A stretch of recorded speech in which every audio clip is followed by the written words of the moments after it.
just rolled out of bed. Like rolled out of bed, put my glasses on, came in the bathroom so I don't wake the kids up talking. I have a really bad sinus headache this morning. So I didn't get up quite as early as I normally do. But that's the beauty of homeschool, right? You don't have to.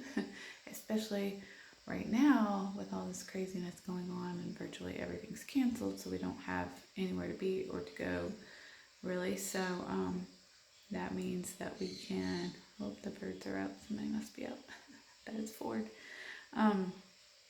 That means we can kind of take it easy a little bit. So anyway, I had decided yesterday that I was going to do a day in the life video for you guys today. And then of course I woke up with a headache, but I'm going to push through because the day has to go on whether I film the day or not. It's got to go on. I got to do it. So might as well film it, right? So I'm going to go wake up whoever's not awake and we're going to get some breakfast. And then I'm going to go on a morning walk. I'll tell you about that in a minute. If you're new here to my channel, welcome. I hope you'll stick around. Don't judge me by my hair. I do a lot of mom content and homeschool content. So I hope you'll hit that subscribe button and stick around. Anyway, breakfast is next on the agenda.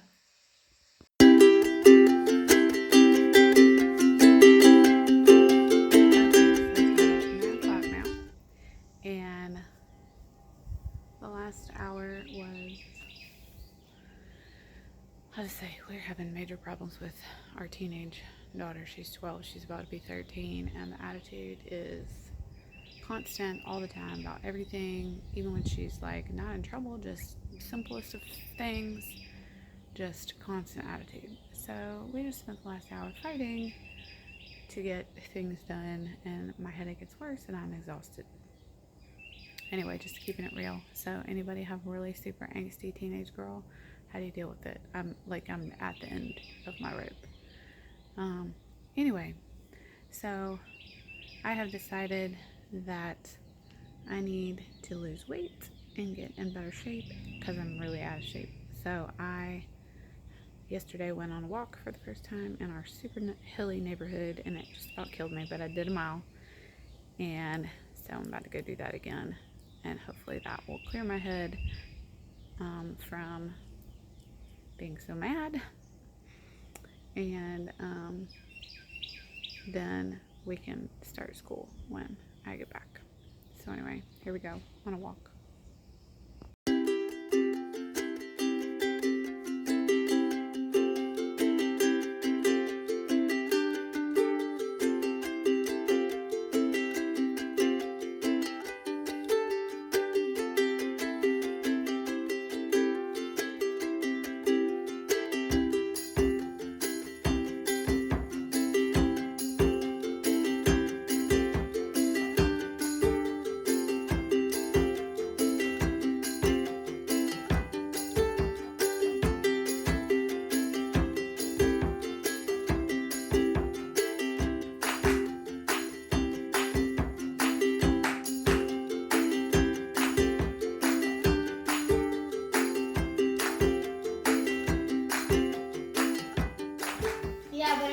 Okay, we've had a morning and it's 10:56 and we're just starting school, but sometimes that happens. Okay, so today is the Raven. There he is. There. Whenever someone mentions a raven, the first thing that comes to my mind is a story. Okay, so what we're doing here is our Gather Round, which is a new curriculum that we're trying out. We're doing the North American Birds unit, and it covers all subjects but math for all grade levels, and so we're giving it a try. So we do this each day, and then we also do literature. We're reading a book called The Capture right now and doing sort of a book study on that, and then we're doing the math curriculum that we had already been using before. So that's kind of our new temporary homeschool routine. So here's the difference in the calls of the crow. Are you paying attention? Yeah. The crow versus the raven.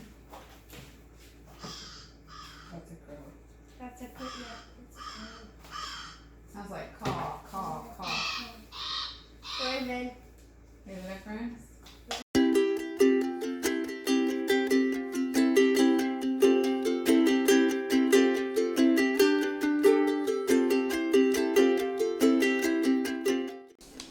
The kids and I have really loved this North American Birds unit so far. Like, we're all fascinated. The Raven was especially fascinating because they can talk. They can talk like almost like a parrot. They can mimic. Anyway, the kids really get excited every day about what bird we're gonna learn about next, and they ask, "Can we start? Can we start? Can we start?" So I give that a big thumbs up.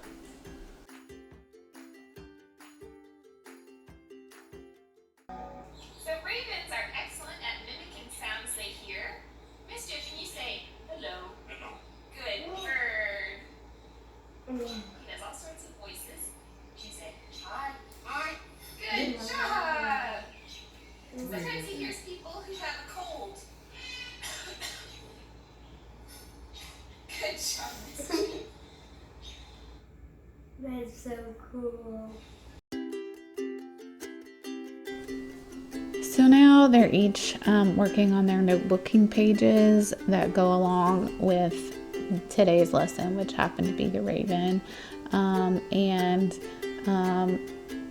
Each notebooking page is essentially the same content for each kid, but it's at their level. So Ford is doing the early reader notebooking pages, and then Brooks and Liv are doing the middle school notebooking pages. And it takes a different amount of time per day, kind of depending on what the pages involve and all that, but the kids really do enjoy it. I've been pleasantly surprised how much they are enjoying it, and like I said, I've enjoyed it too. I've learned new things as well, so it's been fun for all of us.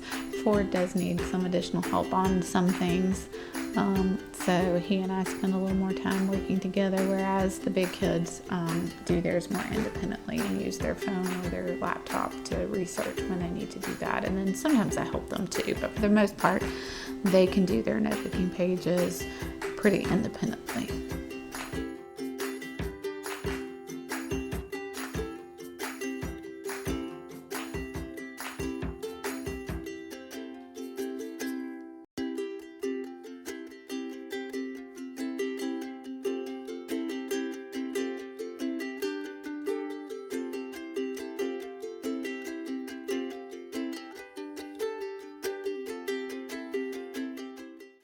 We're cleaning the kitchen up after lunch. Well, they are.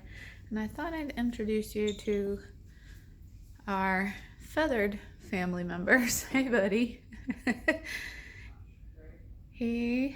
This is Zazu. He is our 16-year-old Nande Conyer. He is very, very, very, very loud. He was screaming his head off, which is why I decided to introduce y'all. And of course, now he's being very quiet for the camera. See if I can get him to talk for you. Whoa, Zazu looks so nice on that camera.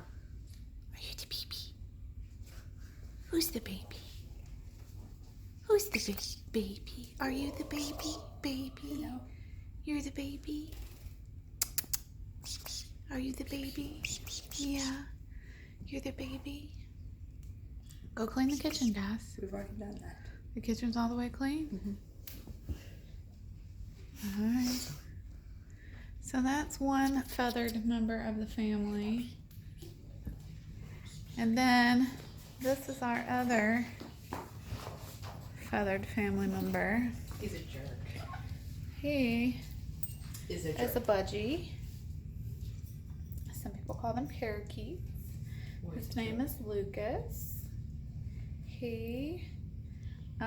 His cage stays open because he can open it himself. So we've just generally given up on fighting him about that, because he will just open the door and just go wherever the heck he wants to.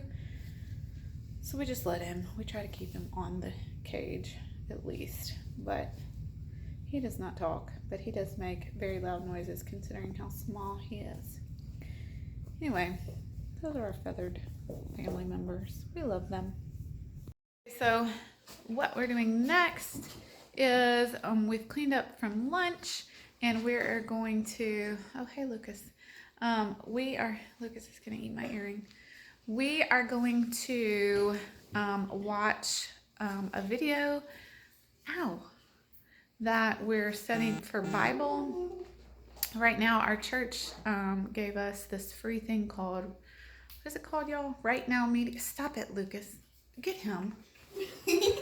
Right Now Media. Put him back in his cage. And so what we're gonna do is, it's really cool. It's like full of Bible studies and all kinds of cool stuff. But it's got stuff on every topic you can imagine, on books of the Bible, all kinds of cool stuff for adults and for kids. And so we started one this week about the book of 1 John. So we're going to go, the kids are really enjoying it, and I am too, honestly. So that's what we're gonna do next. Everybody, it's time to turn to the letter we call 1 John. Hey, welcome back. We're walking our way through the book of 1 John. 1 John, who may or may not have been my great-grandfather. I'm pretty sure he decided not. Yeah, maybe.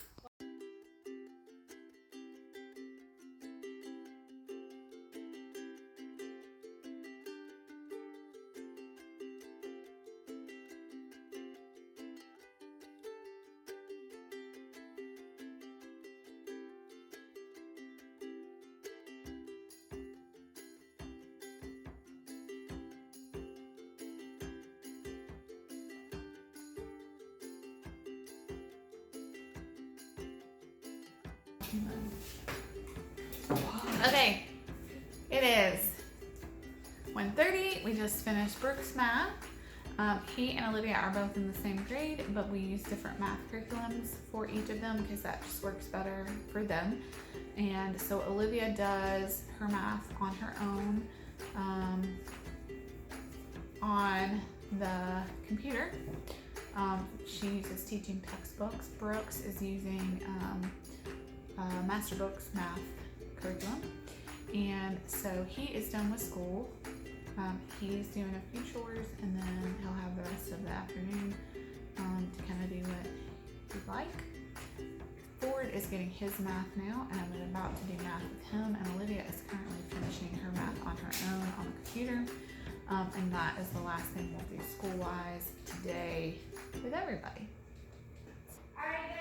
So we are a little behind on his math, but we are doing the Good and the Beautiful kindergarten math with him. We love it, and we're towards the end of this book. Like, we have 2 more lessons or 3, I think.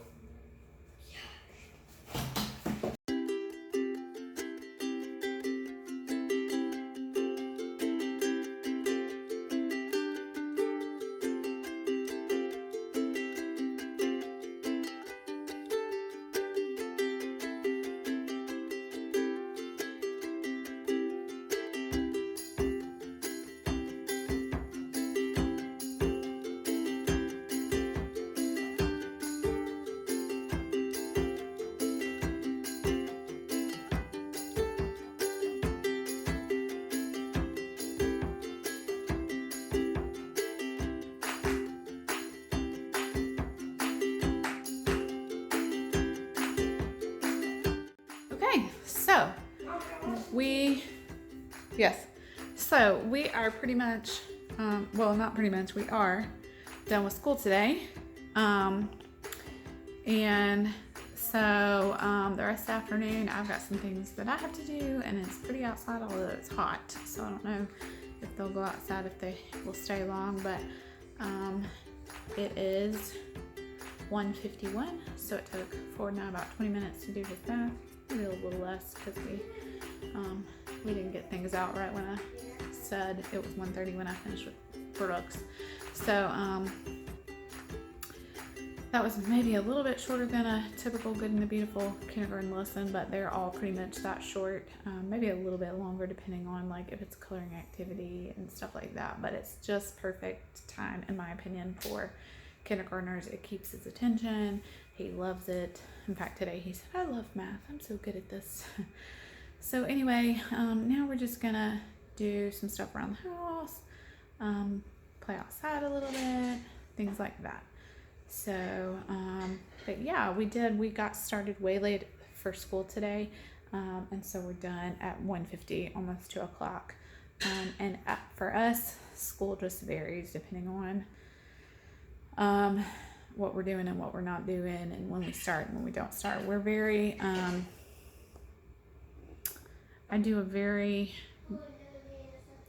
guess it's a really big mix between being super strict and being not strict at all, because there are certain things that we just absolutely do every single day, but we don't necessarily do them in the same order, and we don't necessarily do them in the same place in the house. So I'm flexible about those kinds of things, but I'm not flexible when it comes to like what we do there. I have a lesson plan book. I might show you that in a minute. And so on Sundays I always get my plan for the week. And so we have a checklist of things that we are going to get done for school every day of the week. And so, like I said, we make sure we get everything on the checklist done, but we don't necessarily go in the same order every day, if that makes sense. Anyway, so now a little afternoon relaxation and some chores and things like that. Okay, hey, so it's 5:30. And David, why are there scissors by me? Sorry.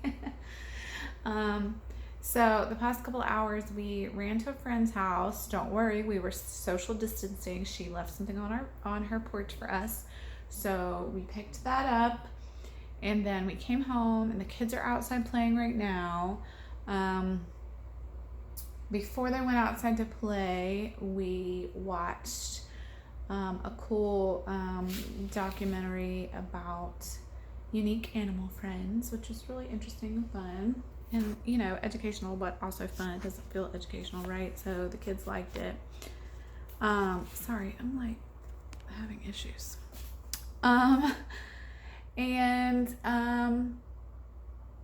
Normally I would be cooking dinner right now, but David has said that he's going to be at work late, and so we're having tacos tonight, and that's something that doesn't save super well. So I'm going to wait. He's going to give me a heads up when he is on his way home, and I'll start the taco meat when he's on his way, so then everything else is ready. So then as soon as he gets home, we'll be able to sit down and eat dinner, which will be a little later than usual for us. But that's okay. I have gotten to where I have had to learn to be flexible about dinner. I like to be very scheduled, and since we're homeschooling this year, and now we had all kinds of extracurriculars that we were doing, and now we're not doing them because of this craziness that is this quarantine or lockdown or shelter in place, or I don't know, whatever you are. We're not officially in a shelter in place, but we have self-quarantined to keep ourselves, and especially our little one who has immune issues, safe. So we're just not going anywhere really. David's going to work, and that's about it. So I have not gotten what I needed to get done. Like I have this huge stack of papers in front of me that I need to deal with. And so I'm gonna work on that for a minute. I said earlier in the video that I was going to show you my lesson plan book, and the day has gotten away from me and I haven't done that. If you're interested in seeing how I plan and seeing my lesson plan book, let me know in the comments and I'll show you. But right now I'm going to sit down at the table, and I'm going to just kind of go through this stack of papers and just pay some bills and boring stuff like that. And so I'm going to do that until I hear from David that he's on his way home. And like I said, the kids are outside playing. It's beautiful here. It's hot, like it was almost 90 degrees here today. So it kind of feels like summer out there. So they've been going out a little bit, but they haven't been staying too long because they're getting so hot, and I won't let them get in the pool yet. Although I think we're gonna have to open the pool this week probably. We'll see. So that's what I'm gonna do right now until I hear from David. So I got the text message from David that he was on his way home, and so I started cooking dinner when I made a little discovery in the fridge that did not make me very happy.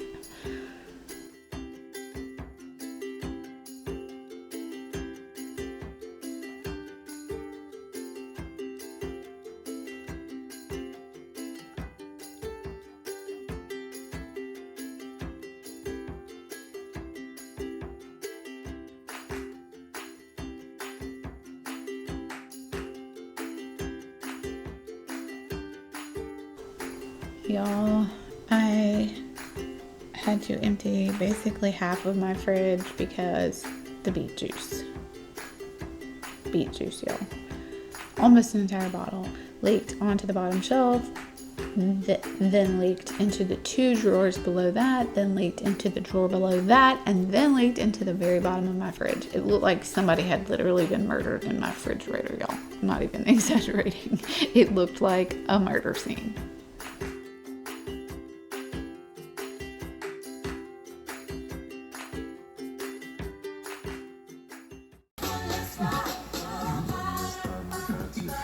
Y'all, can you see from here? It literally looks like a murder scene in my refrigerator. And y'all, I am so mad.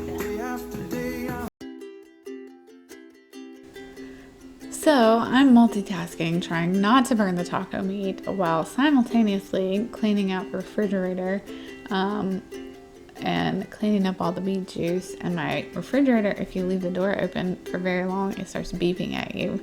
So like my fridge is beeping at me. I'm like trying not to let the taco meat burn. It's just all around a bad situation. And I was getting madder and madder by the second. And Brooks came in, who I won't name any names, but might be the culprit of the beet juice incident, and he was just like, oh, didn't even offer to help me. So I'm just getting madder and madder as I go. Oh my goodness, y'all, beet juice.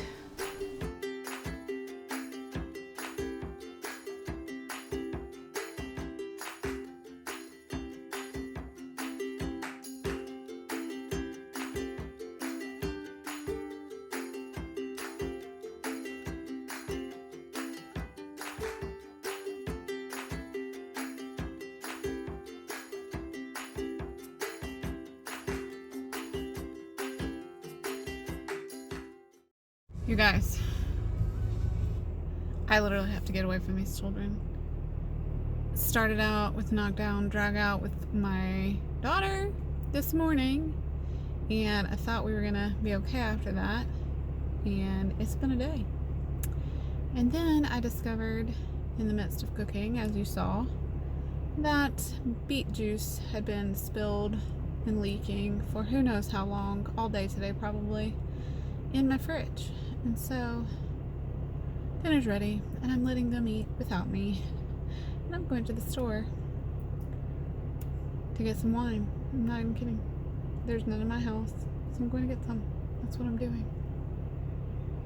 It's 6:39 now. We should have probably eaten dinner 30 minutes ago, but I had to clean the fridge out. So anyway, they're eating now, and I'm leaving. And that's what's happening.